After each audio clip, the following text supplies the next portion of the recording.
Hello, everyone. Welcome to the Using the Additional Indicator under ESSA to Drive College and Career Readiness, Prioritizing Multiple Pathways and Employability Skills webinar.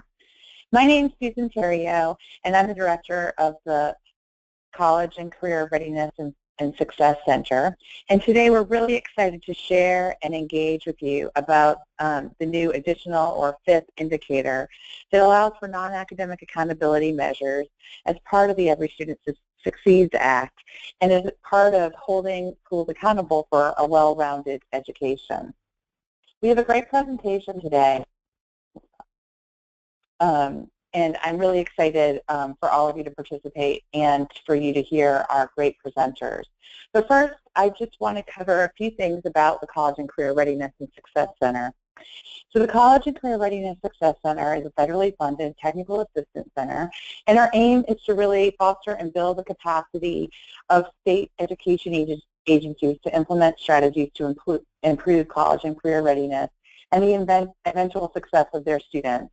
And in the more recent months and this upcoming year, we're really focused on helping states to figure out how to plan for and implement the Every Student Succeeds Act as it relates to college and career readiness.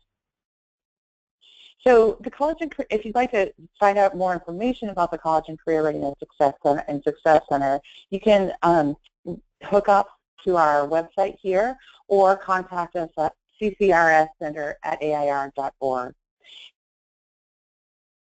And I'm having a little trouble with my slides, so bear with me. So as I said, we are aiming to serve state education agencies, and we're really aiming to build our capacity to implement college and career readiness policies and strategies. And we do that by providing technical assistance, including targeted and intensive support to state education agencies and groups of state education agencies as they aim to implement these efforts. And in particular, this year, we're focused on implementation of the Every Student Succeeds Act and helping states plan for and consider strategies related to these. So the College and Career Readiness and Success Center does a lot of work. We're focused on, we have four main priorities, and that is focusing on, that are not necessarily mutually exclusive and have lots of overlap. But we focus on career readiness, post-secondary pathways, including transitions, for students getting into post-secondary education and training, as well as how that relates to a career. Data use in terms of strategies to use state longitudinal data systems and data use at the district and school level to support and understand whether students are college and career ready, and identify students who may not be in order to provide them with additional support. In addition, we're, as I mentioned, supporting states with the implementation of ESSA and really interpreting how ESSA can support a coherent vision and process for college and career readiness efforts in your state.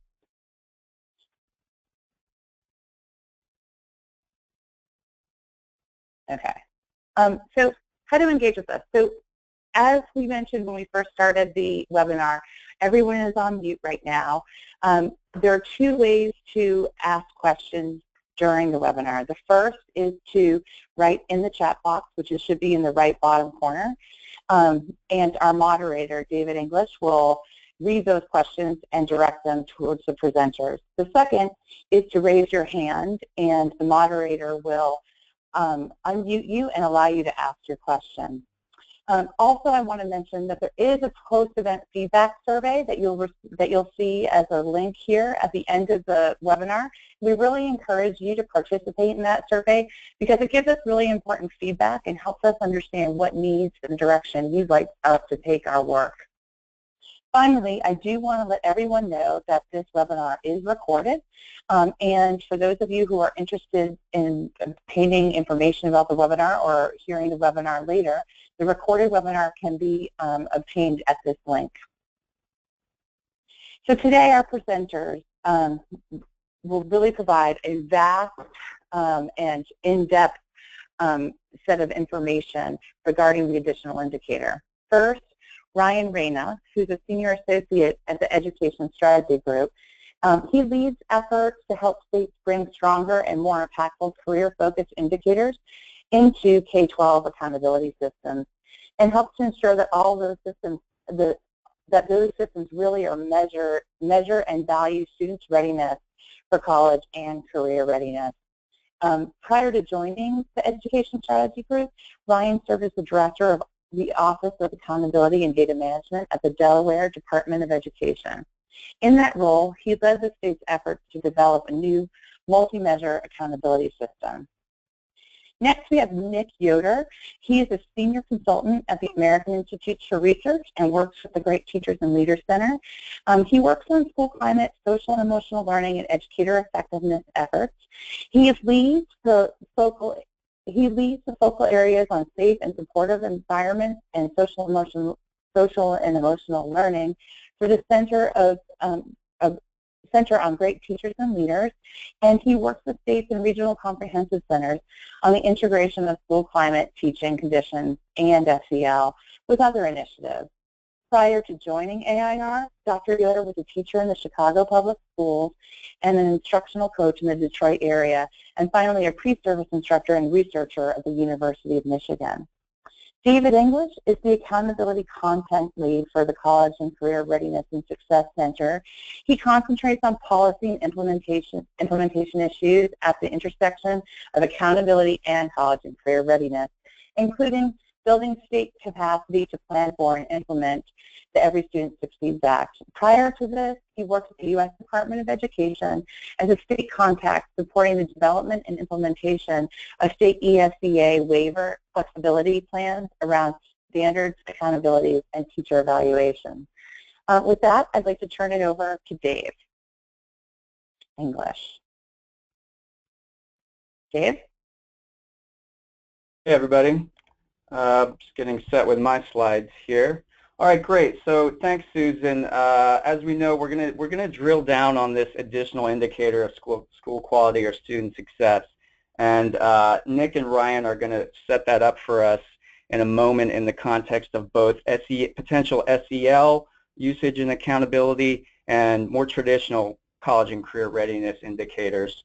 But I just want to provide an overall framework really quick for that. Before we do, though, we assume that because you're here that you've started considering what ways you might actually use the additional indicator under ESSA. So we wanted to conduct a real quick poll here. If you could look at the question on your screen here and answer which of the following measures are you considering as an additional indicator of school quality or student success.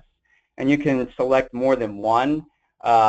The options here are student engagement, the most prominent example of it being chronic absenteeism, college and career readiness indicator, and by that we mean a traditional college and career readiness indicator like AP, IB participation, dual concurrent, etc., and that could also include a CTE indicator, school climate or conditions for learning indicator, a social and emotional learning indicator, or something else.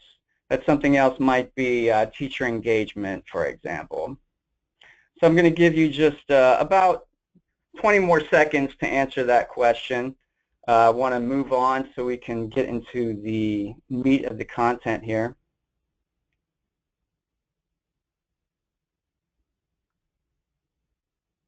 See a lot of responses coming in here. About 60% of the people have voted so far. So we'll give it a few more seconds here. All right, so I'll go over these results right now. Basically what we're seeing is that 2/3 of you are saying that you're considering using a traditional college and career readiness indicator. About half of you are saying that student engagement could be an indicator, and I'm going to wager that a lot of you are considering chronic absenteeism there. A little bit more than 1/3 are looking at school climate. More than 1/4 are considering social emotional learning, which is an interesting number. And then 15% of you are still looking at possibly something else. So we have some interesting numbers to work with there. No big surprises there. Moving on to the next slide. So again, I'm going to set this up really quickly for you. We've all seen what the required indicators are for ESSA. We have proficiency, graduation rates, growth or another academic indicator, progress towards English language proficiency, and the indicator of the day, the additional indicator of school quality or student success. And what we definitively know right now is that the required academic indicators have to be weighted much greater in aggregate than the additional indicator. There's some pending rules on that, which will hopefully clarify what that weighting means a little bit more, but this is what we definitively know right now. Moving on to the next slide. And with regard to the requirements of the indicator, we know that the additional indicator needs to be valid, reliable, comparable, and statewide, right? It has to be the same across LEAs and across schools, although it can vary by grade span. It has to be disaggregated. This is a big one that's going to eliminate a lot of the potential proxies for this that some states are already using. And it has to allow for meaningful differentiation. The rules are handy for clarifying what some of these terms mean. The rules clarify that, for example, average daily attendance may not provide meaningful differentiation. That's in the pending rules again, so that's not a requirement yet, but that gives you some idea of what the Fed is thinking about in terms of what meaningful differentiation means. We also see under the pending rules that one of the rules states that this additional indicator has to be based on research that demonstrates a likely positive impact on student outcomes. So again, it's a pending rule, but that's an interesting, very specific bar with regard to the usage of an indicator that predicts future outcomes. And we see all the examples that the law gives here of what the indicator might be. Notice that social-emotional learning is absent from that, which is an interesting omission in itself. We won't speculate on the reasons, but only note that it's interesting that that's not there. Real quick, I want to say a couple things about overall framing. So when you think about what your additional indicator for accountability is going to be, one of the important messages we want to impart to you is that you don't start this process by thinking about what the additional indicator should be. You start the process by thinking about your statewide educational goals. Specifically, you might start by looking at your state's college and career readiness definitions, right? At least 36 states have college and career readiness definitions right now, and 14 of them include problem solving or critical thinking, and 14 of them also include SEL, including collaboration and communication. So we have some sophisticated definitions out there. Other statewide goals might be embedded in the high school graduation requirements or minimum college entrance requirements. So when you think about this indicator, you want to start from what the outcomes your state is aiming for as embodied in these types of goals. Second, we want you to think about accountability writ large, right? It's not just about the identification of low-performing schools with these 4 indicators. It's also about reporting. It's about using data that may be specifically used in the improvement process, but not necessarily in the identification process. And then it's about data that might be used in the evaluation and monitoring process, but not necessarily the school identification process. So before you're quick to say, oh, I want to use this measure, let's put it in school identification, remember that there are different roles of accountability writ large that you can think about including them in. When you do think about what measures to include, we would be remiss not to say you need to make sure you're balancing those indicators which are geared towards measuring success on academic pathways versus career technical success pathways. And Ryan will get into that a little bit more. We also want some balance with employability skills, which can include interpersonal and intrapersonal as well as problem-solving skills, so you need to maintain that balance. And then finally, we need to think about measure-level considerations. There is no right or wrong answer about what the indicator to use is for the additional indicator. You're not going to find any well-balanced brief out there that is going to, based on research, indicate that one indicator is better than the other. There are only trade-offs. And the criteria for those considerations are here. You need to think about the validity of the measure itself, to what degree it represents the actual construct you are trying to measure, the complexity of the measure. Will people be able to understand it when they read the results? Is it fair, or is there an internal bias against against subgroups with it? And is it actionable, right? Will the results mean anything in the sense of being able to provide supports, or will teachers be able to use the results in the classroom? So those are the things we want you to think about for each of the measures that you're going to consider. And with that, I'm going to hand it over to Ryan, who's going to drill down into that for the more traditional indicators of college and career readiness. Thanks, David.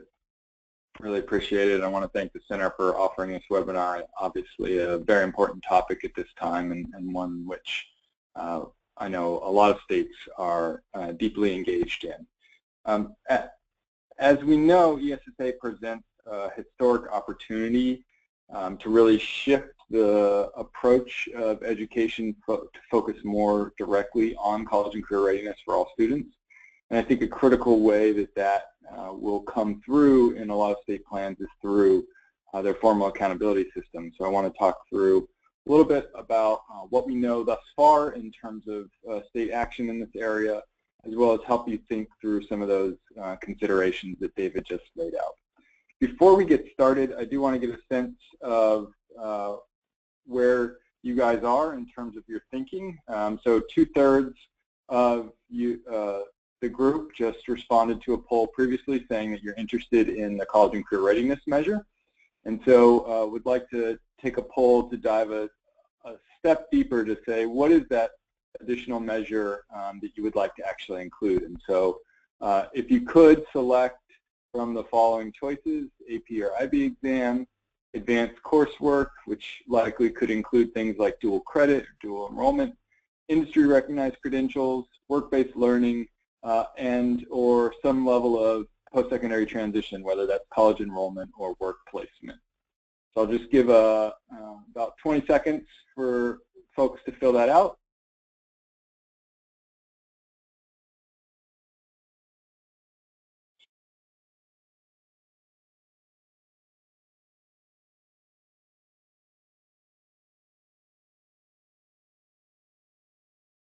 All right, go ahead and close that up. See your responses. So it looks surprisingly, the largest number was around college enrollment and work placement. That's surprising to me, given that few states currently actually include that in their accountability system. So I think from my standpoint, that is perhaps the most important measure of college and career readiness, is to have an actual understanding of whether or not those students made it there. But certainly interest in advanced coursework, as well as in some of the what we think of more specific career-ready measures like work-based learning and industry-recognized credentials. Excellent, thank you. So there we go. So we know that accountability drives change in states, and we know this for a number of reasons, and most directly from some of the data that we've seen in a number of states that have included college and career ready measures in their accountability systems. This is one example. This is Kentucky. Their accountability system includes points at the high school level for the percentage of students that demonstrate college readiness, the percentage that demonstrate career readiness, and then bonus points for the percentage of students that demonstrate both college and career readiness. And what you see here is that after implementing that change in their system, not only did the percentage of students that were career ready rise significantly, those that were demonstrating both college and career readiness also rose significantly. And I just spoke with my contact in Kentucky, and she confirmed that those numbers have gone up again for the most recent year. So change is happening. Schools and teachers and students are responding to the incentives that are in place, and we know that's why it's so critical to really make sure that you're measuring the right indicators of progress for college and career readiness, so that students are really selecting into those things that are best predictive of long-term outcomes. So we're going to talk a little bit about the different state approaches, knowing that this is an important component as many states move towards their ESSA plans. As David said, there are really 3 different ways to think about this, and it's important that we don't lose track of these 3 issues. Certainly, there is an important component here around reporting, both in terms of publicly, so that parents and stakeholders know the extent to which students are being successful in these opportunities, as well as privately, so that access can be confirmed and provided to the students that have demonstrated readiness or ability to succeed in these opportunities. In the formal accountability sense, and this is a space where most of the energy and conversation has really resided around ESSA, you do see a handful of states that have incorporated college and career readiness into their systems, which I'll talk about in just a second.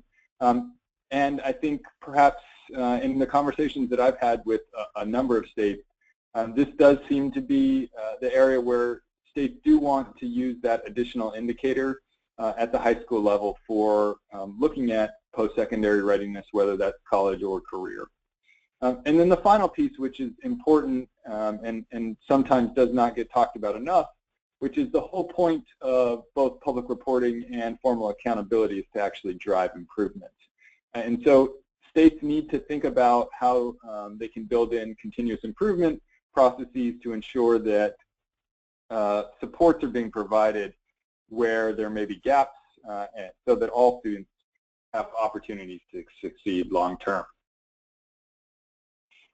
When I talk about ways for states to measure college and career readiness, I've sort of put together a 4-part categorization of those measures that is helpful for me in thinking about this work moving forward.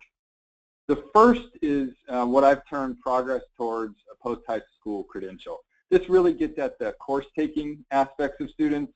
We know from research that advanced course-taking, students that take college and career-ready courses of study, those that take dual enrollment options, for instance, have much greater likelihood of ultimately graduating and enrolling in post-secondary education and training. The second is, I think, a more nascent field, but one in which I've heard a lot of interest from states over the last year. This is a lot of words, the learning and leadership experiences, a lot of words for saying what are those opportunities that students have that are connected to what they're learning in the classroom, but exist outside of the classroom. So, for instance, work-based learning is something which we saw through the poll that many of you are thinking about.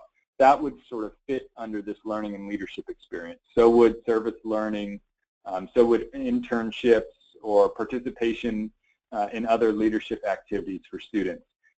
Something which I know a number of states are beginning to track and are beginning to have interest in including in their accountability systems.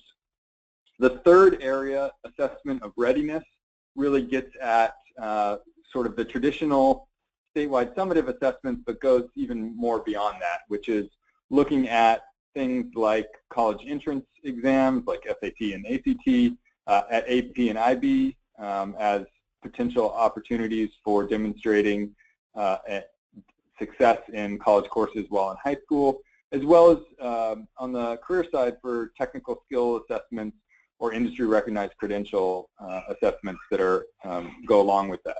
And then finally, the last piece is around that transition beyond high school, which you guys indicated was one of the areas of greatest interest. That would include things like enrolling in 2- or 4-year colleges, going directly into employment, going into an apprenticeship program or a certificate program.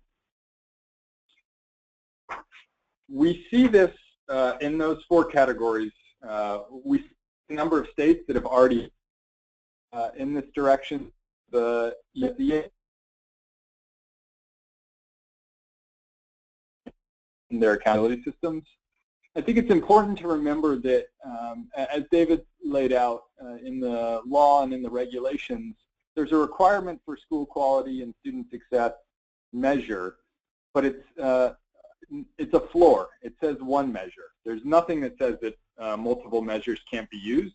And so states are thinking about different ways in which they can collect this information and report it in a way that doesn't just kind of narrow them down to one option. And so these are 4 different ways that you could think about incorporating some level of college and career readiness as your additional indicator.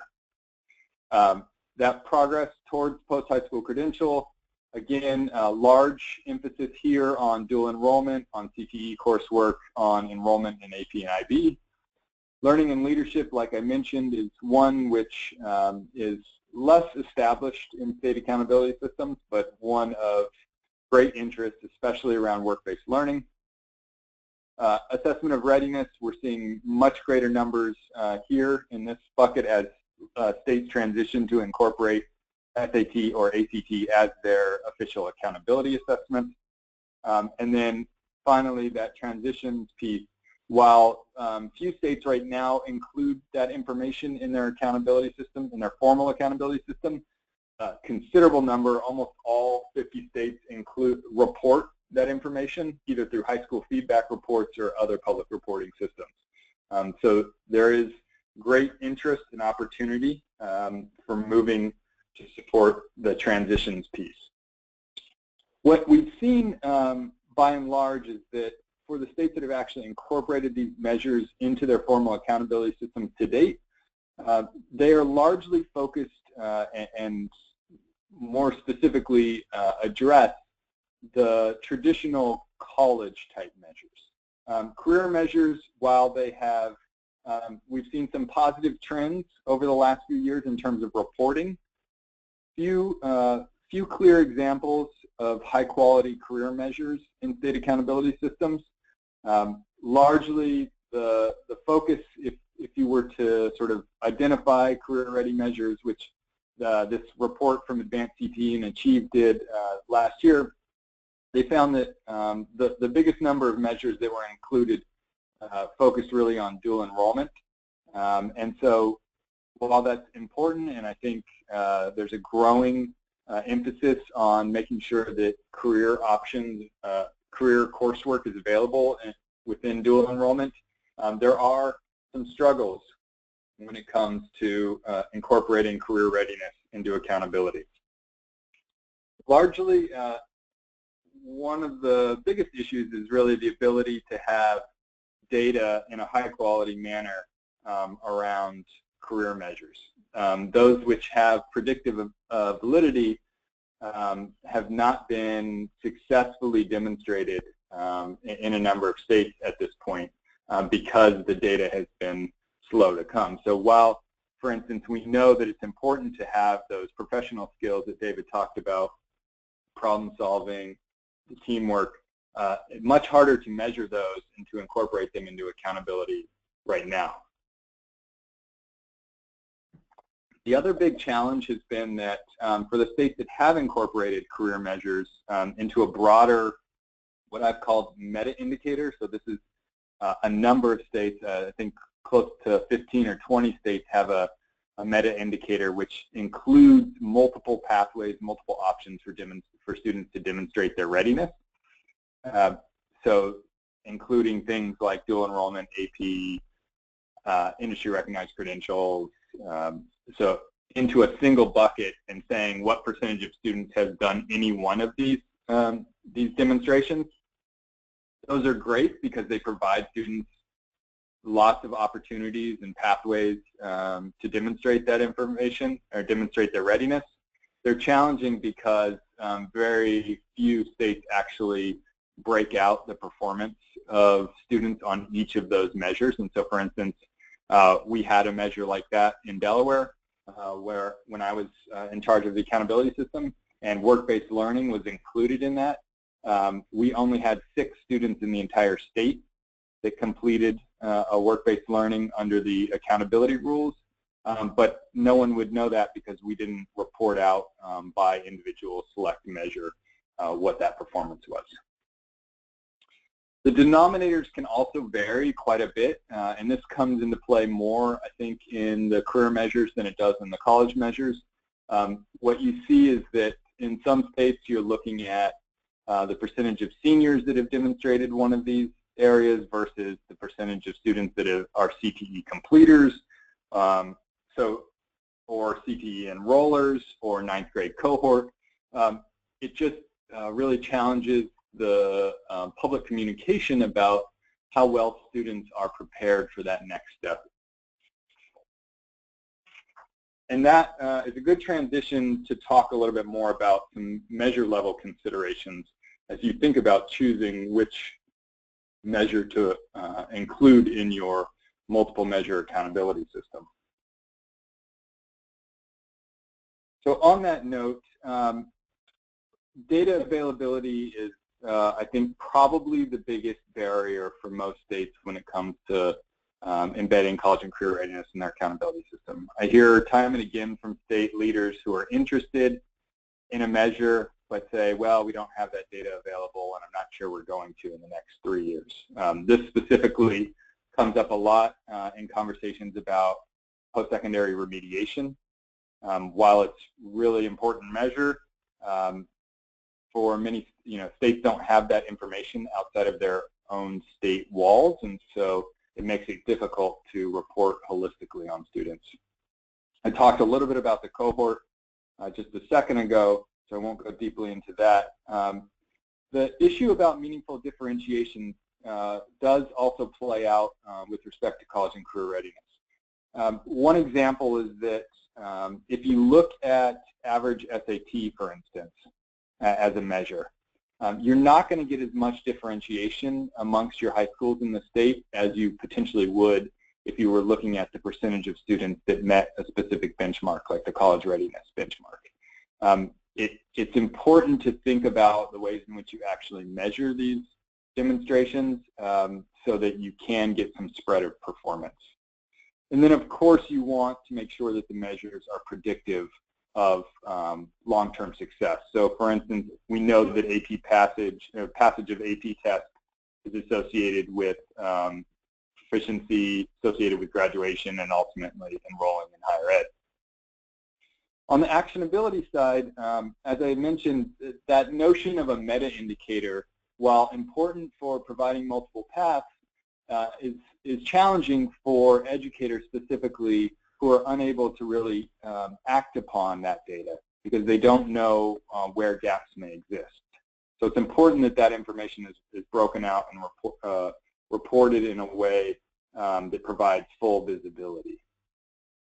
Another consideration to take into account is the extent to which you want to measure students' preparation throughout schooling versus just the final outcome.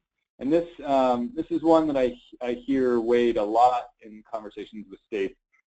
Things like, well, we know that it's important for students to complete credits in 9th grade to be able to be on track for graduation long term. And so thinking about what the right balance between how much of it is through school versus end of school measurement is really important. And then finally, as I mentioned earlier, whatever measures are included, you want to make sure as a state that you are able to provide supports for those schools and students that are not demonstrating success.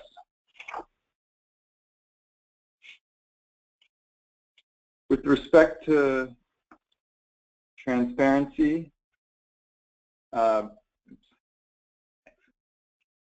one of the challenges is that the rigor of experiences doesn't always equate from one to one. So,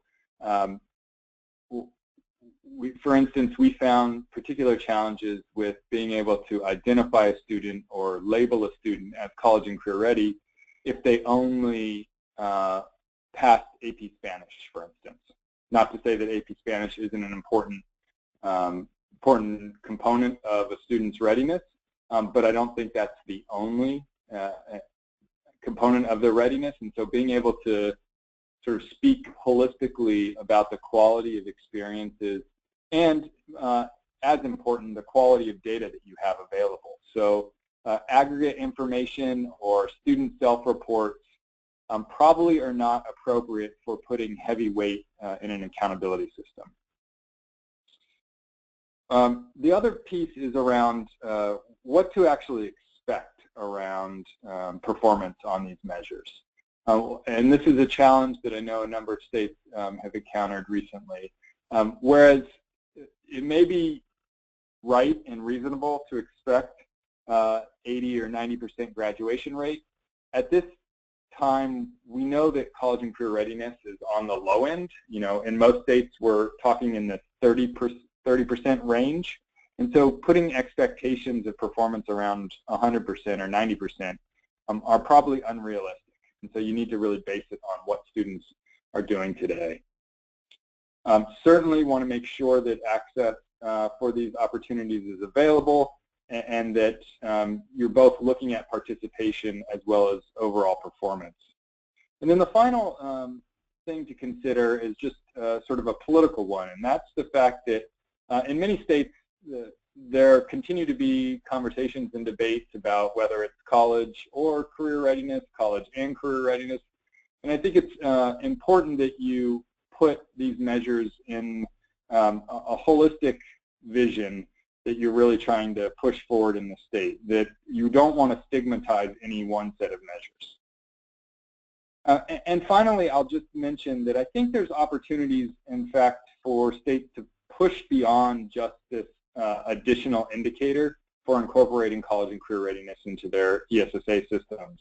I think there are ways in which you can measure not only proficiency on your state assessment, but also your kind of college and career ready performance on the assessment, to look at graduation with the ability to earn additional credentials like dual enrollment. So there are opportunities in each of the other required indicators to really move beyond the ESSA guardrail of that fifth indicator, that school quality and student success indicator. To do that, I really think there are a couple different ways that you can make college and career readiness meaningful. Obviously, including that one measure, at least, of college and career readiness in the additional indicator space is important. I think you want to prioritize the measures based on your state goals, on the predictive capability of the particular measure, and then most importantly, on the value that it provides to system leaders and to educators.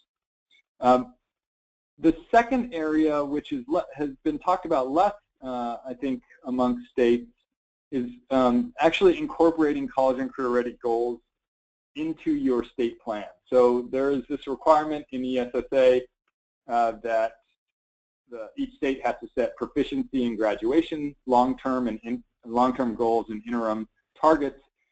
There is nothing that says that a state couldn't go beyond that and really best position itself as ultimately trying to meet college and career readiness goals that one would hope would align with the post-secondary attainment goals that most of your states have in place.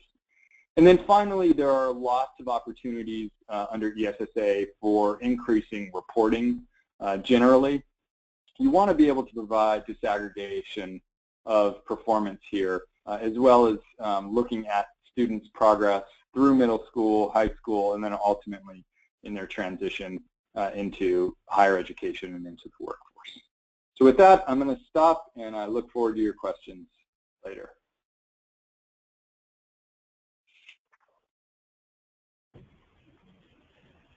Hi, everybody. I'm excited to speak to everyone today about social-emotional learning, school climate, and ESSA. My name is Nick Yoder, and I'm with the Center on Great Teachers and Leaders, or the GTL Center.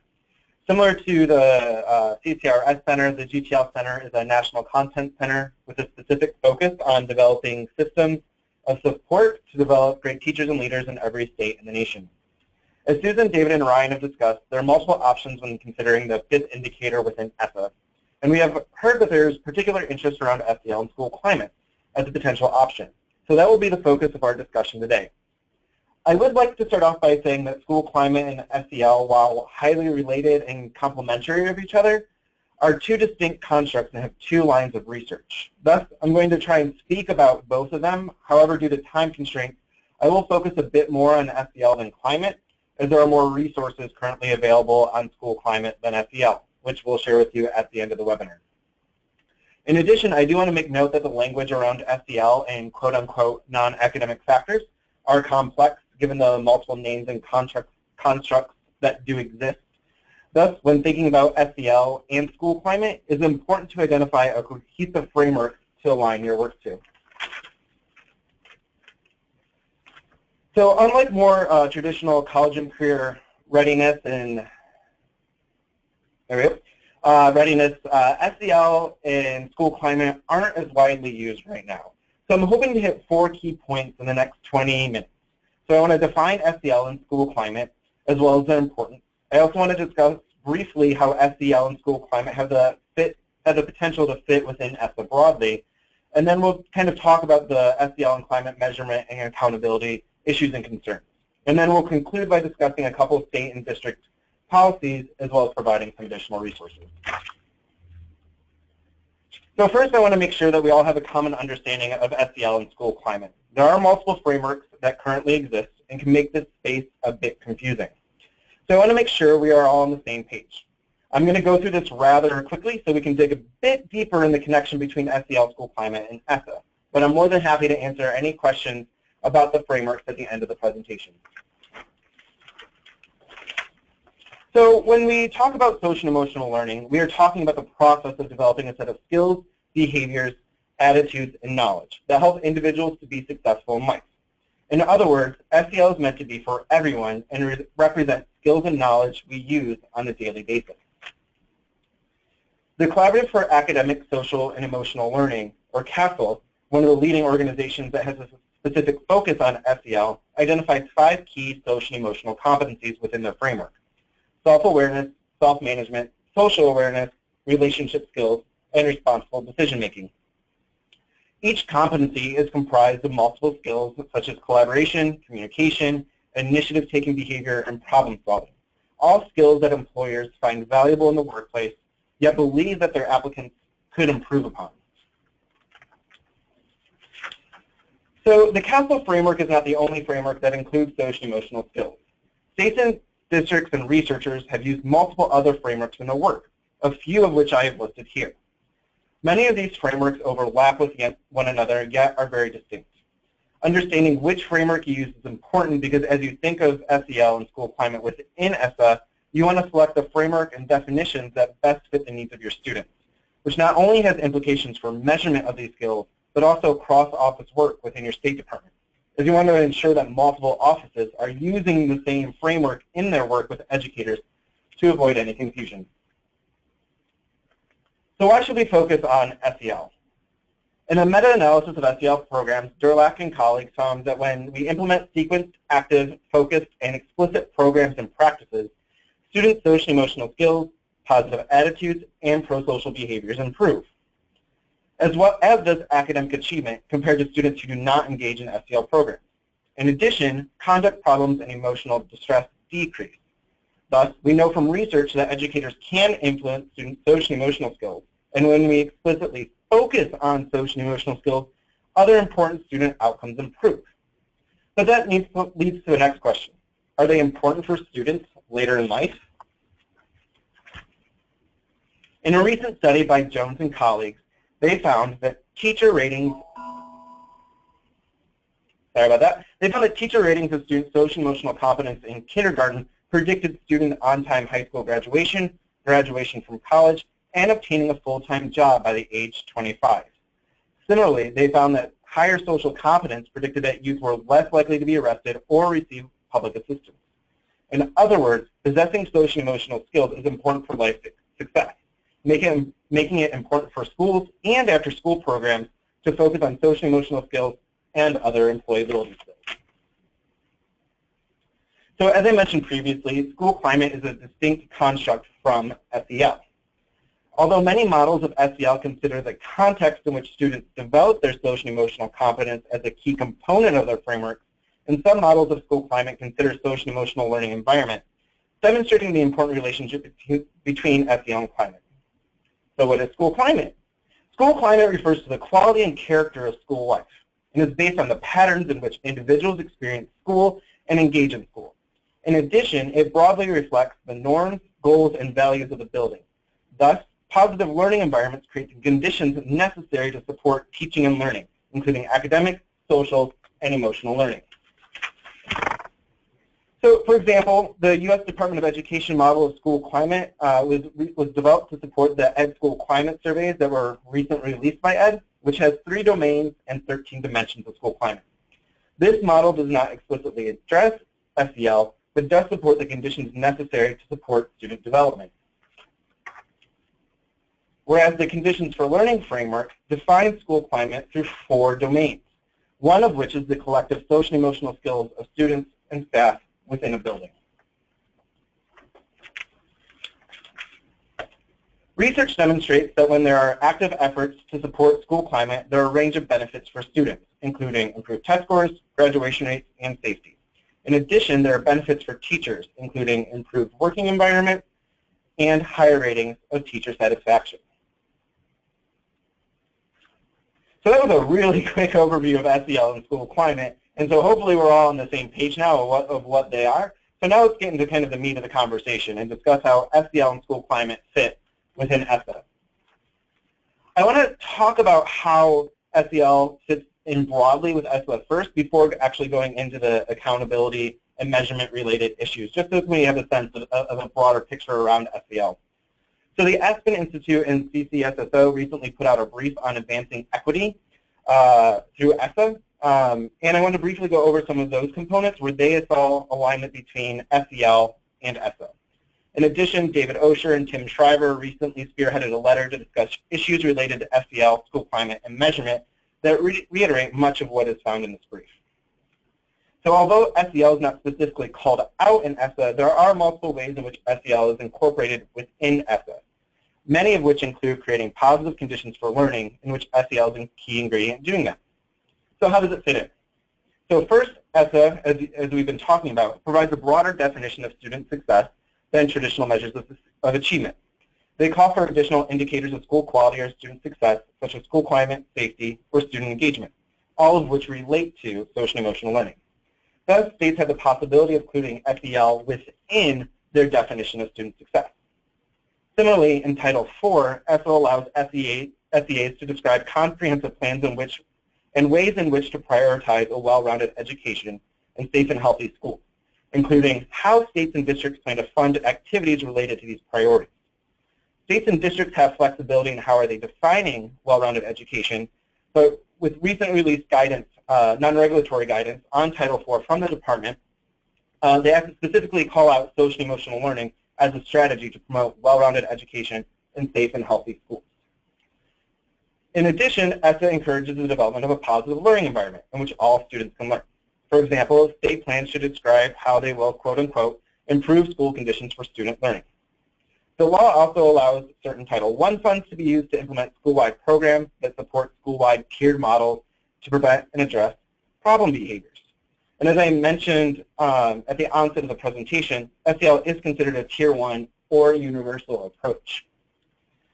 Furthermore, ESSA broadens professional learning experiences to include the whole child. For example, Title II Part A funds for professional development specifically reference that states will carry out in-service training for personnel addressing issues related to school conditions for students learning. There's also more support to implement evidence-based practices to improve schools, specifically the lowest performing schools and school improvement activities in which SEL programs and practices can be included in those evidence-based strategies.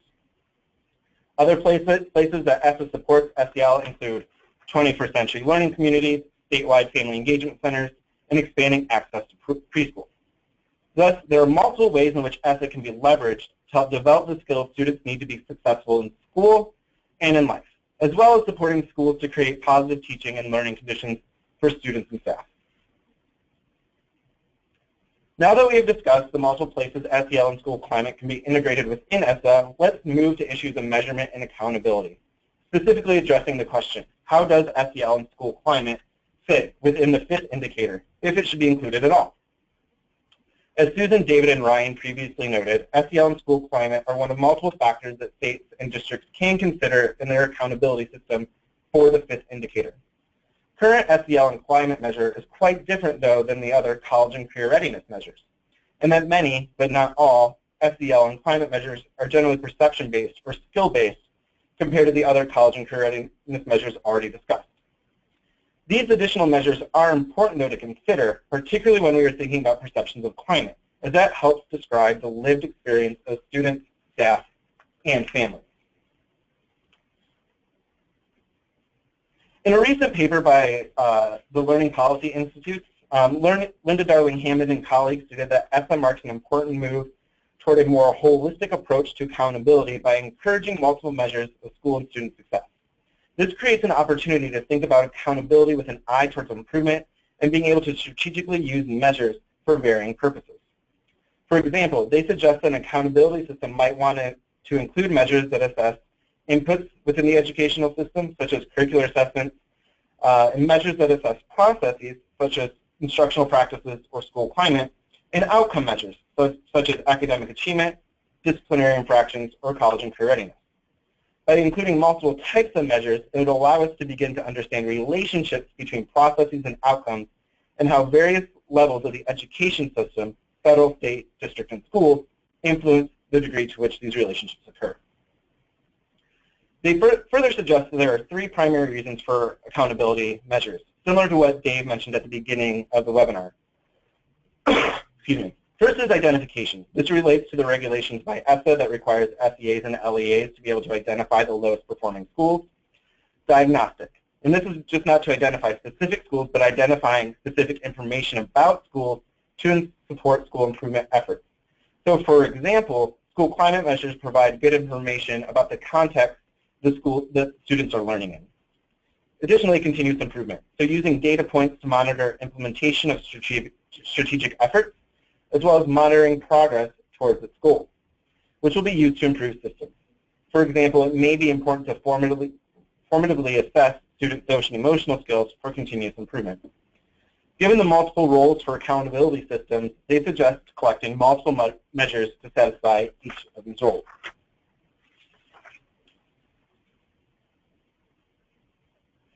So similar to other college and career readiness measures already discussed, there are multiple criteria to consider when selecting a measure or multiple measures for accountability systems. Specifically thinking about a set of indicators that measure the skills we want to develop in our students, as well as the conditions needed to support student development. So first we need to consider the purpose of the measures. For example, are we using these measures for diagnostic purposes or continuous improvement within the accountability system like we just discussed? The purpose of the measure has an influence about how rigorous the measure should be. For example, if the measure is only meant for formative purposes and not meant for high-stakes decisions, it does not need to be as rigorous. So then what do I mean by rigorous? Are the measures valid, reliable, and stable across time? As part of that, are the measures accurately assessing the skills that we want to include? This is an important part of why I talked about the multiple SEL and school climate frameworks at the beginning.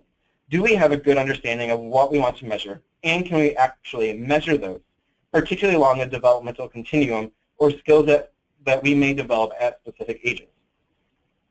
This then further supports the need for transparency. Are we including measures in which educators actually understand the data or even know what the construct means? If we do not have a common understanding about SEL or climate, it makes it difficult to have a transparent system around these measures. We also need to consider if a measure is fair and free from cultural bias. Given that social and emotional skills and measures to assess social and emotional skills have the potential to be culturally laden and skill development is influenced by one's environment, it is important to consider these factors as we select measures. Also, is it actionable? Is the data useful in that it provides information that allows the school, state, or district to act? In other words, they are measures in which schools can influence and impact or know how to influence and impact. Thus, when we measure climate or SEL within an accountability system or even for formative purposes, are the measures attached to professional learning? Finally, are they meaningful? And there are a couple of components here. Are they related to other important components of schooling, such as college and career readiness, or do they predict to student success later in life? For example, at the beginning of the presentation, we learned that student social and emotional skills do actually predict success later in life. Similarly, do they relate to those conditions that are more likely to influence student success? In other words, we want to measure the things that support continuous improvement to key ingredients of student success. Now that we have these measure level considerations, let's dig a bit deeper in considerations in measuring social and emotional skills specifically.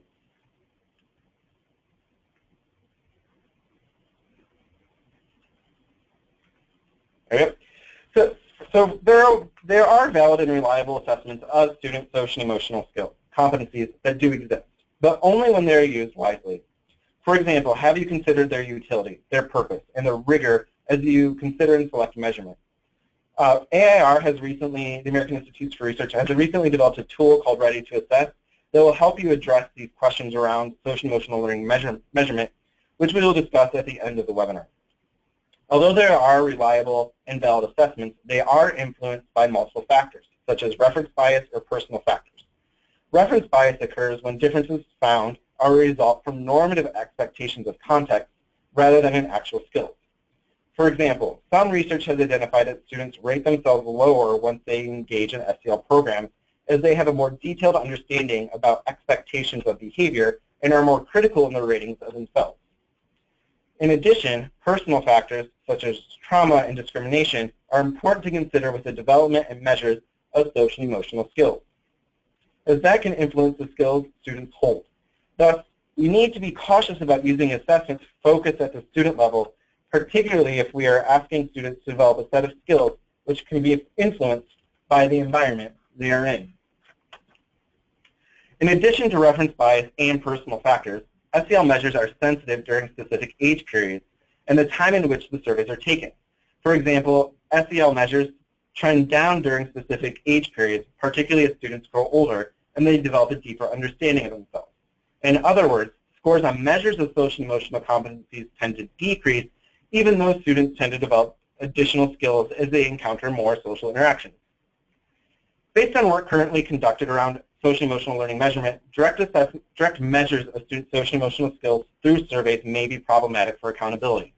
In other words, it can be helpful to ask students to evaluate their own progress in developing their own social and emotional competencies, or using these measures combined with other performance-based or behavioral measures that help educators understand next steps to support individual students or support continuous learning efforts. However, we do not know enough about these measures, how these measures work within accountability, and more research is needed. Similarly, other direct measures such as performance assessment or observations are often not feasible to scale. So although it's not recommended to use social and emotional competency measures within accountability systems, states could consider collecting data on social and emotional competencies with the goal of testing the measures for validity and reliability over time, as well as a tool for continuous improvement. So really embedding SEL within those other components of ESSA that we talked about a minute ago. So what are some possibilities for SEL measurement if measures of student social and emotional competencies are not ready? First, we can use input measures. For instance, research has shown a link between SEL and school climate, as we have discussed, and that when there's a focus on school climate efforts, we are also helping to support student development of social and emotional skills. So the Conditions for Learning survey has specific social and emotional learning constructs. Thus, climate surveys, even those that do not always have a specific SEL component, help monitor the conditions for learning and important environmental factors that contribute to all types of learning. For example, many states are considering the recently released U.S. Department of Education School Climate Survey as a tool to assess school climate. In addition, another input measure might include teacher practice, as states and districts have been using surveys and observations of teacher practice in their accountability system. Thus, we may want to think about those practices currently embedded within those teacher practice instruments that relate not to only academic learning, but also social and emotional development when thinking about measures of teacher practice that are currently used within accountability systems. And there are a few states that are actually working towards that currently. Along with input measures, we also may want to consider other indirect measures of student social and emotional competencies, such as participation measures. Some of these measures are data points schools currently collect, such as attendance, disciplinary referrals, suspension and expulsion rates, and graduation rates. These do not specifically tap into social and emotional competencies, but they provide a high-level overview of certain social and emotional skills. For example, disciplinary referrals may help us broadly understand students' ability to regulate their behaviors in classrooms. However, these measures alone do not help target practices that could be used to improve. Thus, these measures help diagnose issues and monitor progress towards achieving goals, but we do need to ensure that if we use them, they are used in combinations with practices that support children in school.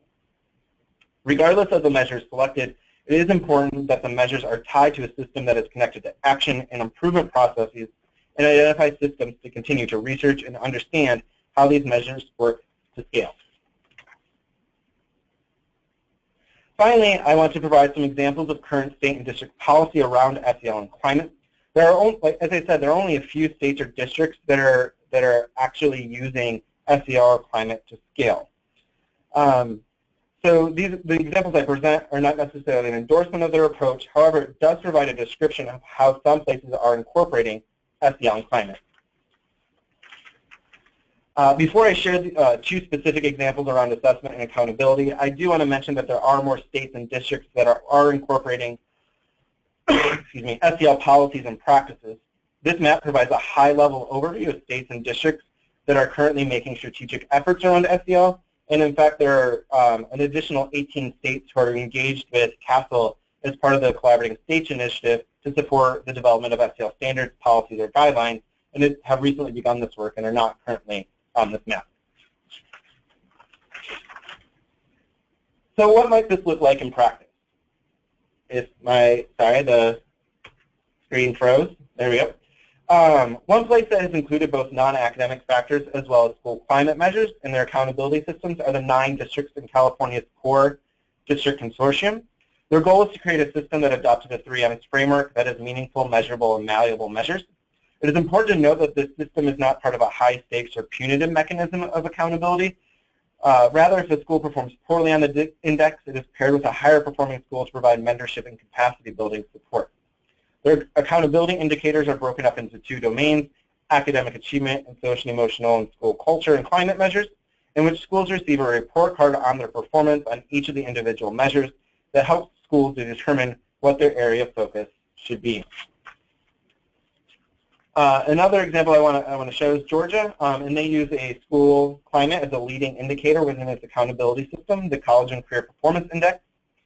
The school climate star rating is meant to be a diagnostic tool to help determine if the school is on the right path to school improvement. Calculated using 4 components, all given equal weight, schools receive a 1 to 5 star rating, which 5 stars represent an excellent school climate, and 1 star represents a school in need of improvement. Each school receives a report which will help it identify the places where it needs to improve and plan targeted interventions. So that's what you got from me. I know Dave is going to start talking about some additional resources, and then we'll get into questions.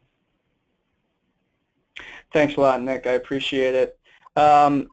Yeah, so thank you guys so much for all that content. As you can see, when you're thinking about the additional indicator, there's a lot more to think about than just the additional indicator. It's all about context and what the role is going to be for these other measures in terms of accountability, reporting, etc., and really drilling down on the individual considerations that we discussed in the context of each of these measures.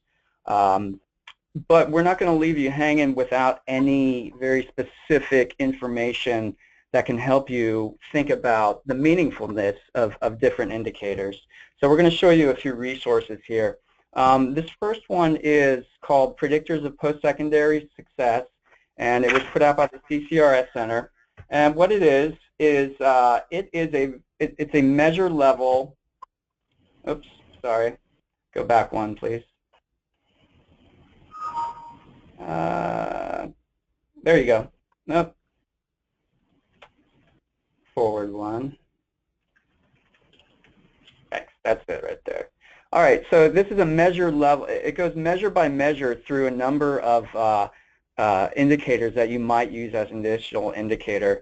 This particular extract from it shows that for elementary school measures, reading by the 3rd grade is a research-based indicator that very strongly correlates to future readiness.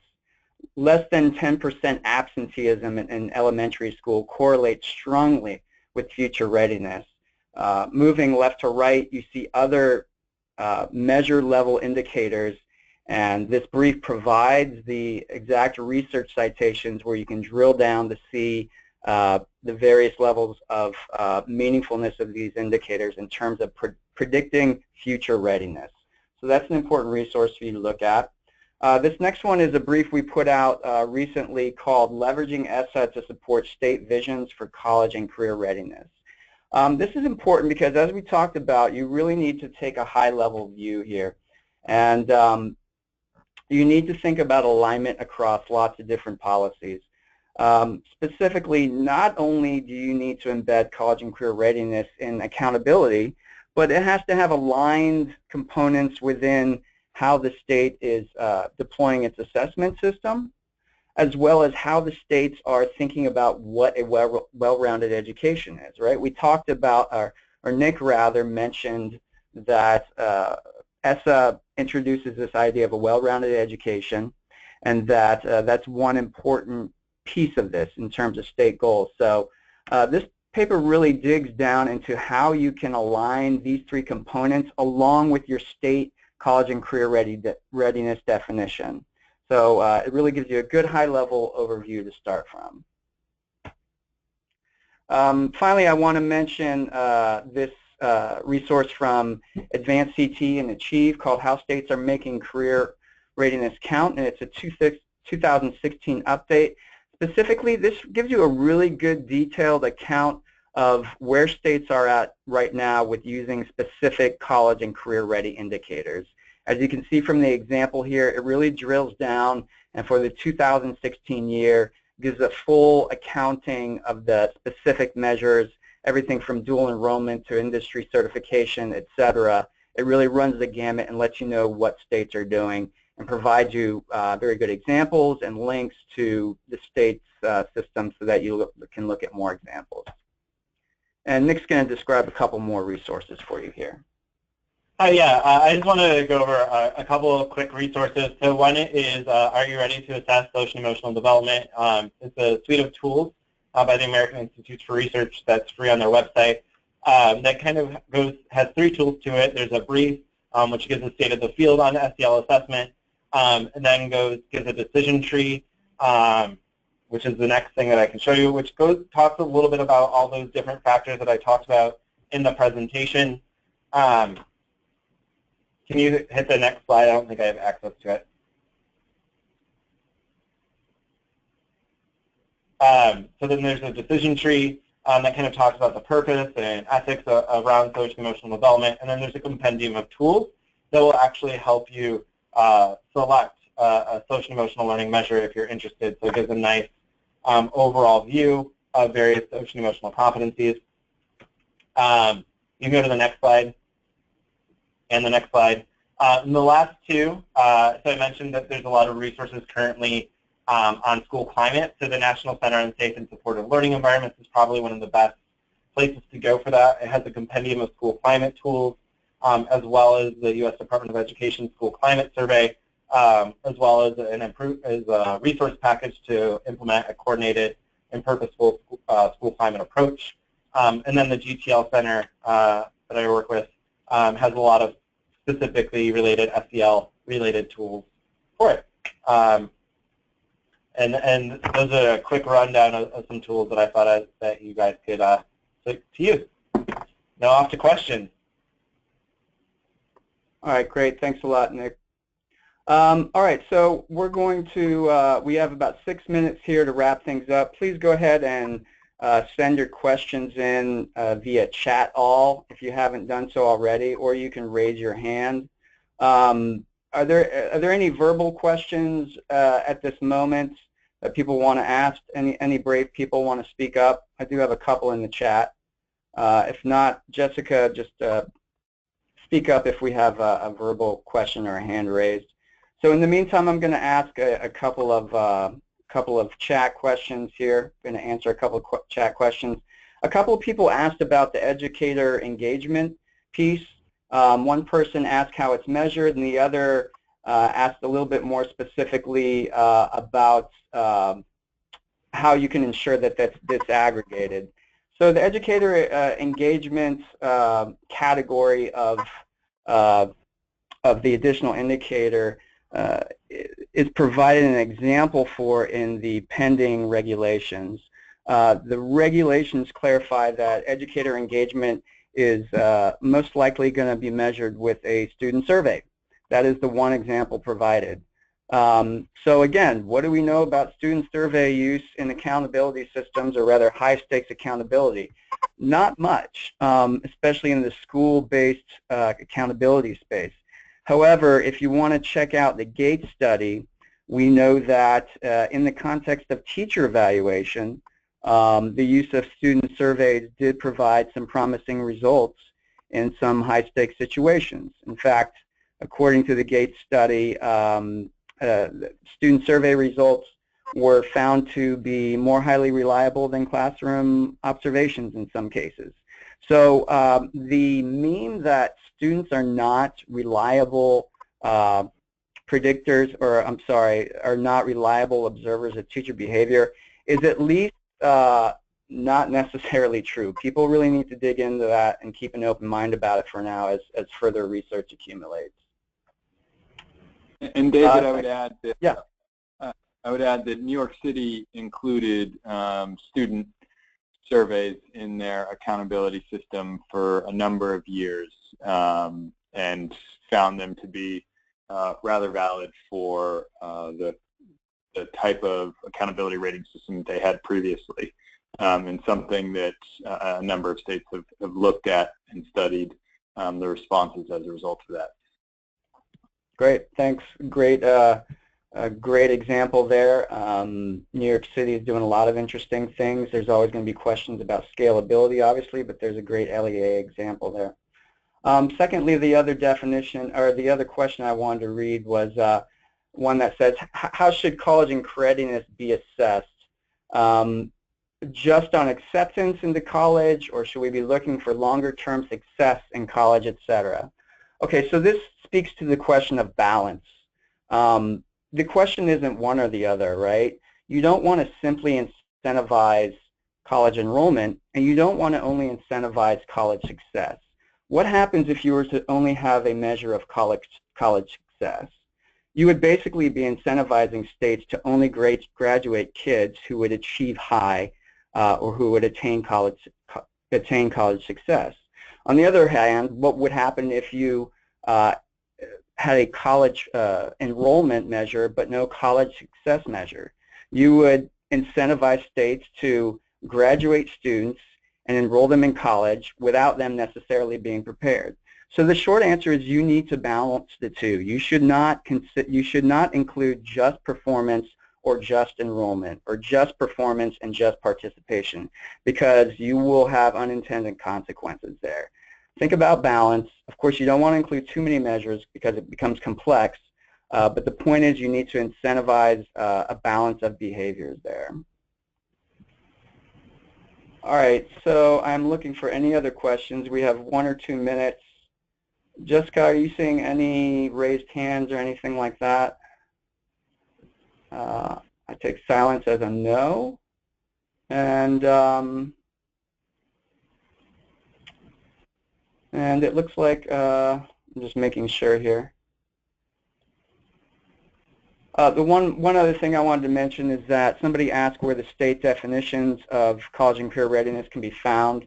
I sent out a chat, but basically you can go onto the College and Career Readiness Center website, and we have a state map, and you can drill down there and see the various state definitions, and I sent out the link for that. And that'll do it. We're right at 2:15. So I just want to thank our guest presenters for giving us some great information today, Nick Yoder and Ryan. And we appreciate everybody going to the link for the feedback survey and filling that out and letting us know how we did today. So we hope to engage with you again sometime in the future. Thanks to everybody.